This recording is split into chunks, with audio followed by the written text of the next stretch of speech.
gambangako ku kintu kyonna era kooti ne banga eyagala okufuna kujuza obusinga waawo kumafa prison bwebali.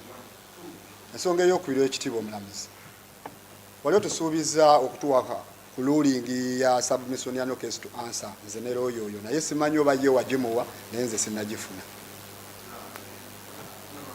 Ensonga ey'okusatu ekitiibwa omulamuzi, nsaba kooti ekitiibwa omulamuzi emanye kubanga omwami oyo Kalyango tuli ffenna wano mu ddooko tusobola obbanga kooti egenda mu maaso natandikirawo era okukuba enduulu n'agamba nti mugambye ebigambo by'okumutta. Sako kiramuze benge ekimanyi ekyo kubanga ekigenderwa kyabwe kinene n'oludda oluwaabi.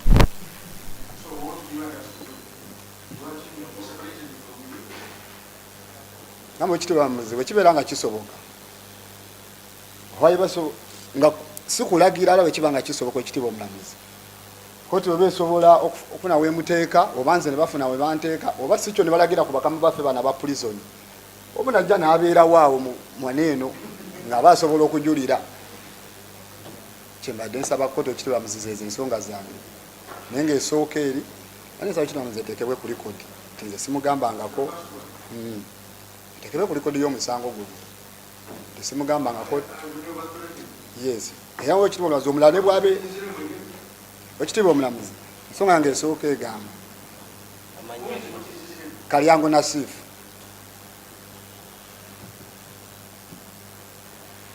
Alliance Muwonge Alliance Muwonge.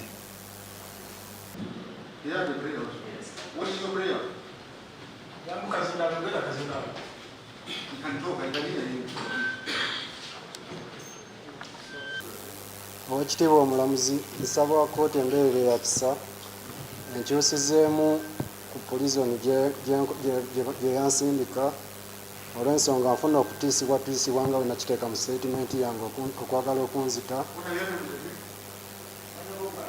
Nze Kiseka Asani.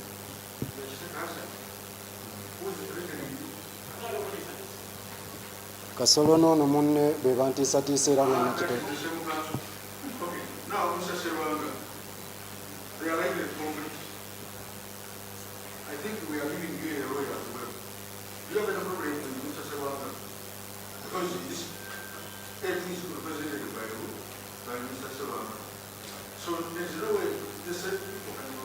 The other is represented there's no problem. But this one here. So in that case, can we get you another lawyer solution from Mr.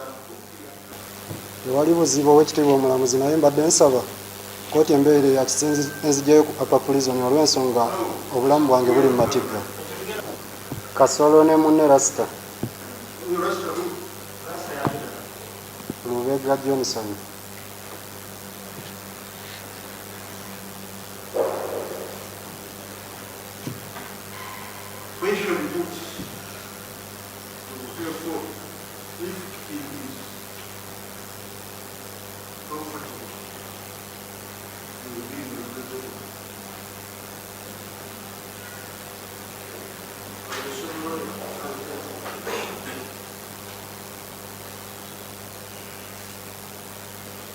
Who is arranged?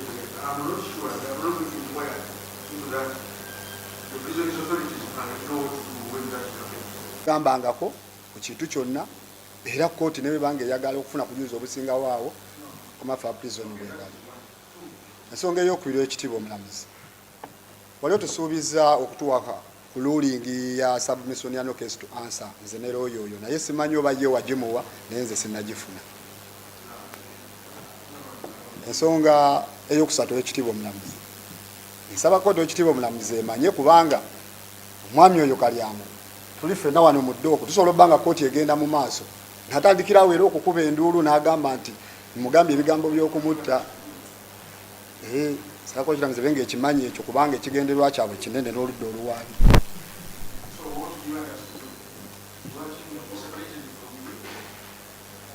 Namwe ekitiibwa omulamuzi bwe kibeera nga kisoboka nga sikulagira ala bwe kiba nga kisoboka ekitiibwa omulamuzi kooti bwe beesobola okufuna weemuteeka oba nze ne bafuna we banteeka oba si kyo ne balagira ku bakamu baffe bana ba prison oba najja n'abeerawo awo mwaneeno ng'aba asobola okujulira. kyembadde nsaba kkooti ekitibwa muzize ezo ensonga zange naye ngaesooka eri ani nsaba kino nze eteekebwe ku likodi ti nze simugambangako eteekebwe ku likodi y'omusango guno tesimugambangako yes era wekitibwa omulamuzi omulane bwabe wekitibwa omulamuzi ensonga yange esooka egamba Kalyango Nasifu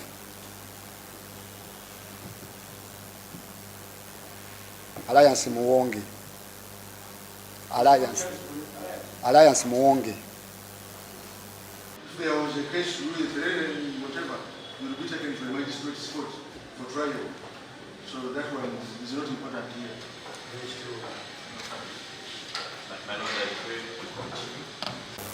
Tewali buzibu owekitiibwa omulamuzi naye mbadde nsaba kkooti embeere ya kisenzi enzigyayo ku Upper Prison olw'ensonga obulamu bwange buli mu matigga. Kasolo ne munne Rasta. Lubega Johnson. Yes.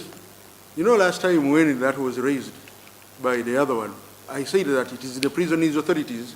As they have done for the other one, they should do that for the other. This is within the domain of what? Of the prisoners.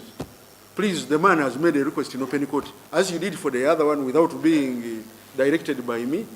I hope you will also do for the other one. Have you heard? Okay, please. It is urgent to the sick.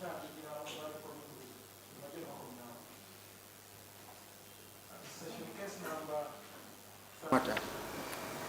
Under our laws, as already stated above, failure to produce a person before a court of law to prefer a charge within 48 hours does not bar prosecution of that person. Now, for the allegations of torture raised by A1, this was settled within a trial that was held in this case. And the court made a finding that there was no torture against that person, and the statement or the charge and caution statement was probably made by him.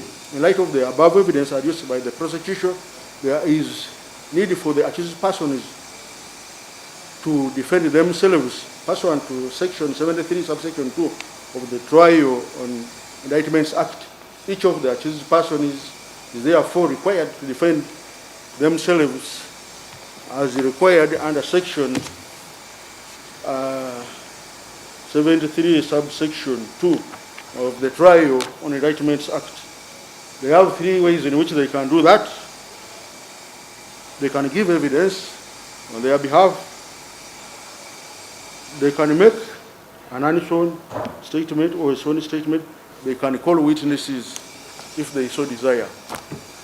So their lawyers should be able to advise them more about that. As for Mr. Kasolo, I hope you understand that. Omujulizi ono asooka Lubega Johnson kkooti emundeetere kubanga alibizira prison evunaanyizibwa owekitiibwa omulamuzi ku bajulizi bano abalala 5 owekitiibwa omulamuzi nina kyensaba kkooti ekibalamuzi enkolere niba nensaba ekibalamuzi kibeere ku likodi ku bajulizi 5 bano abasigale nina 6 owekitiibwa omulamuzi bano 5 balina kyensaba kkooti ekibalamuzi naye balensaba okiteeke ku likodi nti nakisaba okusobola okubaleeta bano abajulizi owekitiibwa omulamuzi owekitiibwa omulamuzi ekintu kyebaze nsaba owekitiibwa omulamuzi mbadde nsaba kkooti owekitiibwa omulamuzi enfunyireyo $5,000,000 nsobole okukuba ekirango mu mawulire okusobola okuyita abajulizi bange bawekitiibwa omulamuzi 5 kubanga okuba lwenakwatibwa owekitiibwa omulamuzi ndi mu pulizoni sidalamu kubawuliza sirina namba zaabwe za simu. What is the right word in English? What did you say? To make another bad. Good. Produce.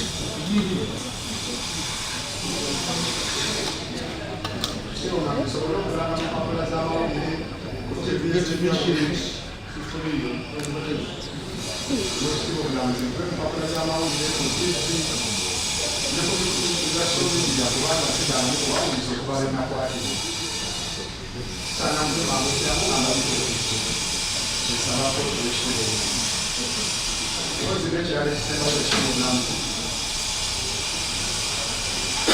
badde nsabako nti ekwe proceedings zenasaba era ekimulamu kinokkiriza nogamba ate naaba ngenda okwewozaako bajja kuzimba kiramu sobole okwetegeka obulungi okwewozaako mu musango omukiro omwanzi era kino nsabako nti ntebe nakadi nsobole okweteekateeka obulungi okola difensi nga nebaasente mamune ekirango kyange sobole kikuba mu bwangu ekiri nsabako tekiri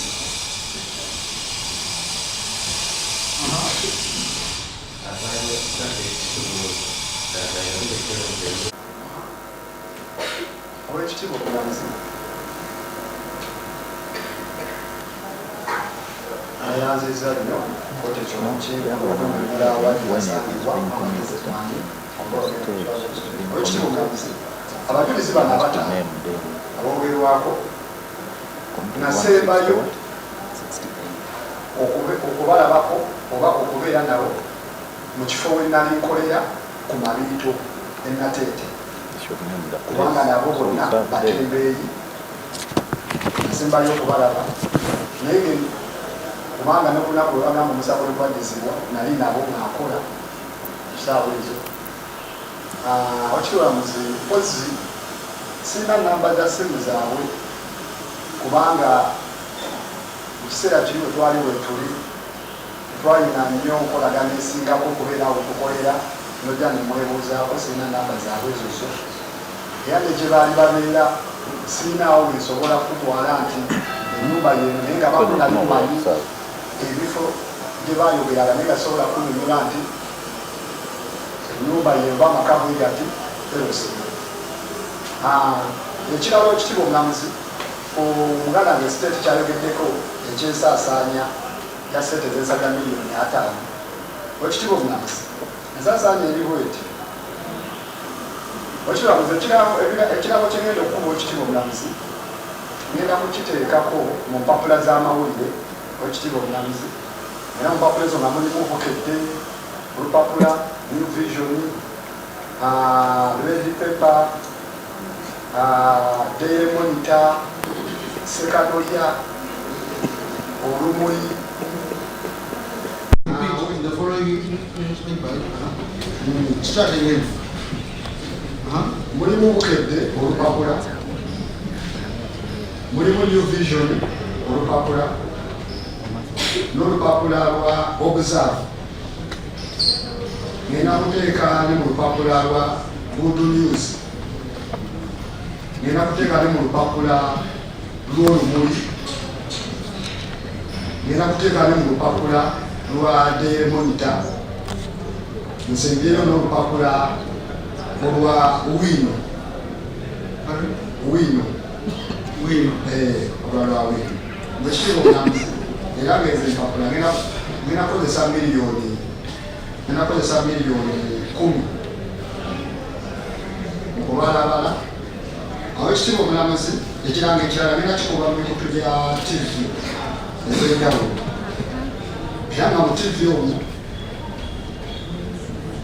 ngenda kusookera ku UBC tekeyo ekirango ngenda kutwala ku NTV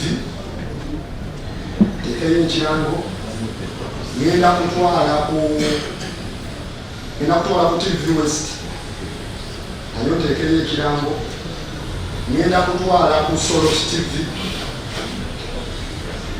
tekeyo ekirango ngenda kutwala ku Spark TV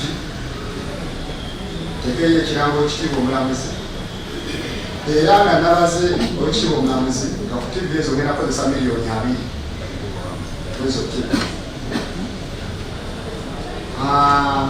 Owekitiibwa Omulamuzi ngenda kuba ekirango ku lediyo ku lediyo nga ku lediyo Owekitiibwa Omulamuzi zengenda okutandikirako ngenda kutandikira Obukedde FM ngenda kukuba ekirango ku CBS ngenda kuteeka ekirango ekirabo ky'obulamuzi ku Kaboozi FM, era ng'inateeka ekirango ne ku Radio 1, era ng'inateeka ekirango ku Sanyuka FM, era ng'inakuteeka ekirango ku Beat FM, ekitiibwa omulamuzi ng'inateeka ekirango ekisembayo ku Super FM, era nga nawe ekitiibwa omulamuzi nabaliddewo miliyoni 10 ya social media. Omukutu eby'ekitiibwa omulamuzi, omukutu ogusooka gwa Facebook, nateekayo ekirango nakuta abamizi bange ekitiibwa omulamuzi. Omukutu omulala gwa WhatsApp, ekitiibwa omulamuzi. Omukutu omulala TikTok,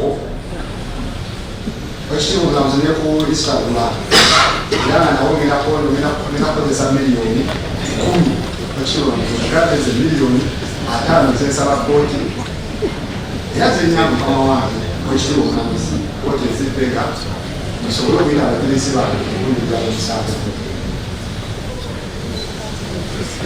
Ekitiibwa omulamuzi era njagala okutegeeza kooti eno ti siteeti yalabika alina engeri gyalabamu ebintu bye, naye ekitiibwa omulamuzi guno si muzannyo oba kusaaga, wabula ndi ku nsonga entuufu y'ebintu ekitiibwa omulamuzi gy'erimu.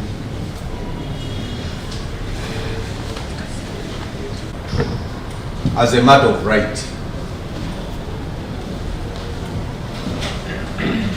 my Lord, Section 75 of the Trial on Indictments Act, and with your leave, my Lord, allow me to just read it verbatim.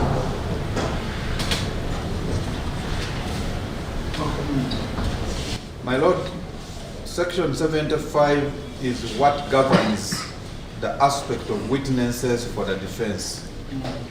And it provides that the accused person shall be allowed to examine any witness if the witness is in attendance, but he or she shall not be entitled as of right to examine any witness,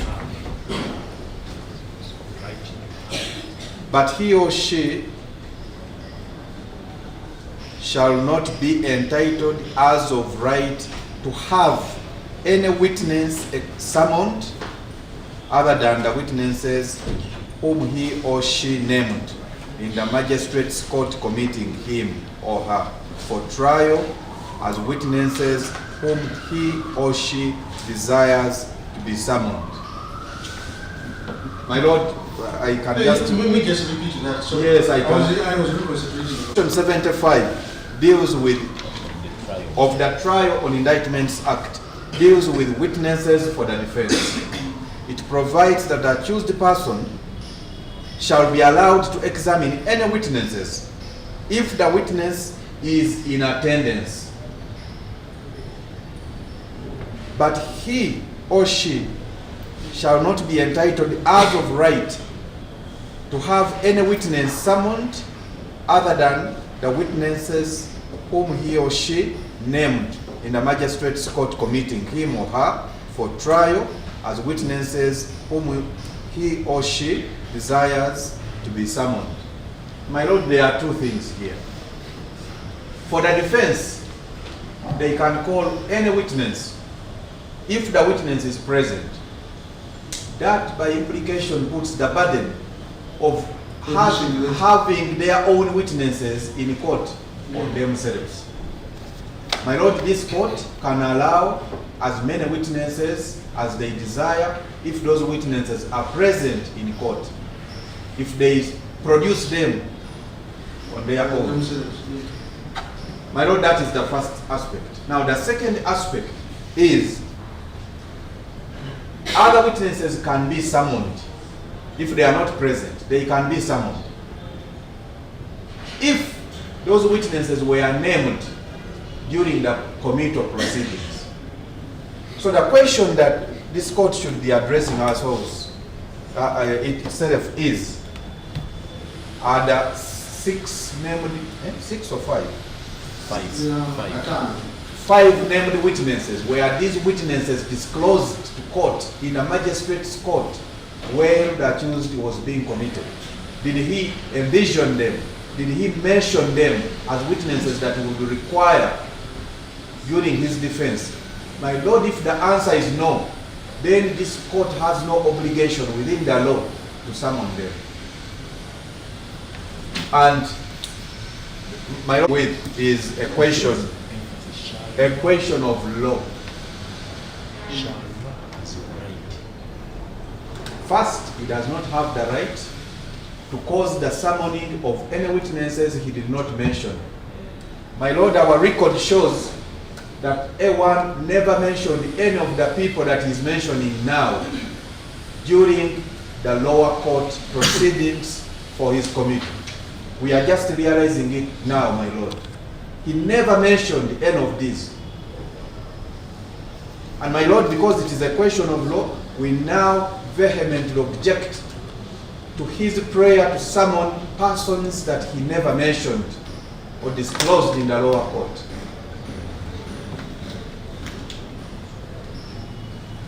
We oppose those. The prayers for him to summon persons that he did not disclose at the time of his committal.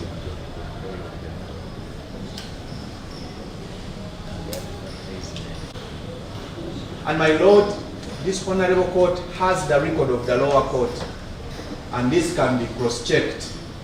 My Lord, you will find that Mr. Kasolo never indicated any of these witnesses.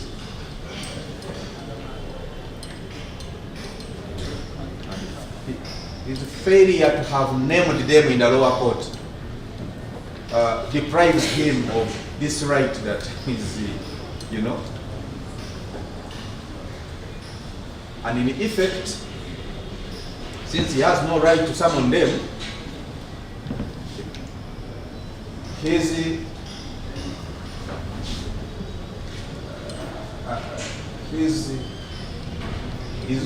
expenses will have no legal basis, my Lord. He can only claim for the expenses if he indicated to the lower court.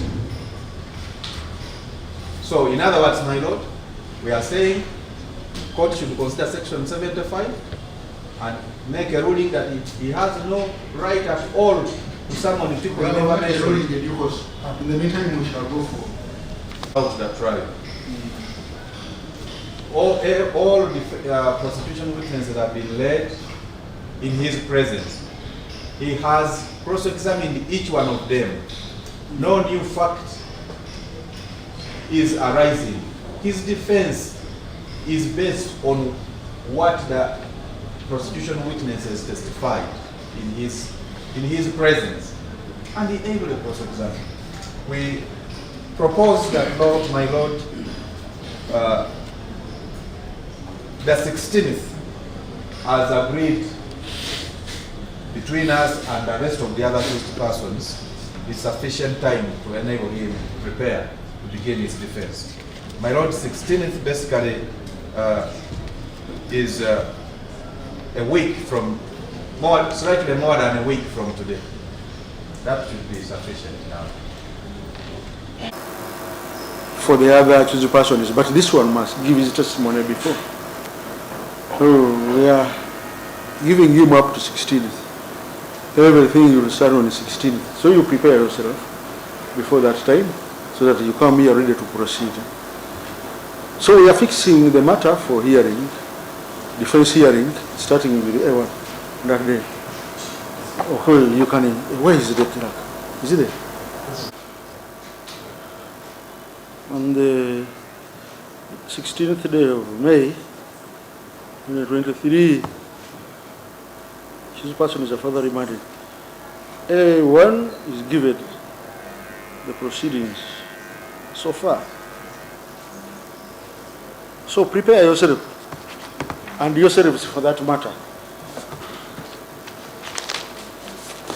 Of course, we are going to. He's in the court. as you heard him saying, that once he's in court, court does not need to spend on him. We shall tell him, are you willing to be his witness? And before we start calling other witnesses than yourselves, I will have given a ruling on that. Okay.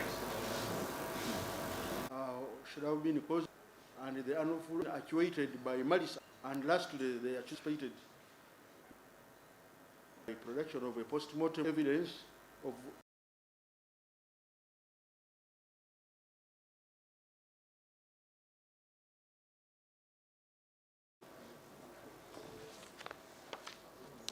Thank you.